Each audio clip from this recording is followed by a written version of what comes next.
Good morning everyone, 6 na ng umaga. Bagong gising ang babae na yan. Yes, aga na gising. Ngayon lang yan. Kasi meron tayong gagawin. Ito nga pala si Mikoy. Si Mikoy aga-aga maharot. Ayan, for the sugod ang pusa lagi. Napakaano yan eh. Mahilig mag-play bite. Tsaka manugod-nugod. Ayan, pati si Pango piniplay bite kaya napipikon si Pango sa kanya. Dahil sign na ng pikon si Pango, ayan, lumalaban kay Mikoy. Nakikibardagulan. No. Si Mikoy, laro lang sa kanya eh. Pero sa tingin ko, bad trip sa kanya si Pango. Ayan, di pa rin siya natingil. Aga-aga, napaka-hyper. Narinig ko si Wednesday, naglumiyaw sa labas. Ayan, si Wednesday.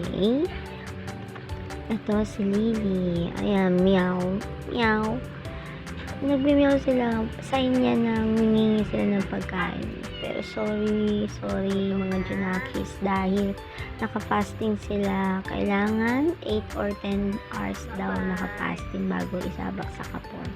So, ayan, nilagay ko na sila sa kulungan. Tapos si Mikoy sa sa bag carrier na lang na backpack na yan. Hindi siya pwede isama sa mga female. Kasi alam mo na, maharot kasi siya, tsaka maliit yung cage. Okay lang sa 3 cats eh. Ayan, yung kasama ko yung aking tropa papunta sa kapon event ni Doc Magat. Hello guys. Hello. Tignan mo mga itsura nila. Takang-taka sila kung saan ko sila dinala. Dito sa Casa Miguel ginanap ang free pakapon ni Doc Magat. Dito sa San Nicolas, Florida Blanca. Ayan, ang dami ng nakapila. Siguro maaga pa sila dyan kasi nag-start yan ng 7 a.m. Siguro mga bago mag-7, nandyan na yan sila.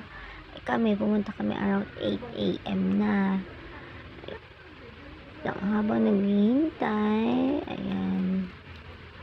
Naghihintay, kulitan muna kay Two Puppies. Meron din may kakulab din sila na rescue group na, ano ba to, na pag nag-avail ka ng product nila, is mapupunta sa mga rescue dogs and cats na itong Perfect Shelter.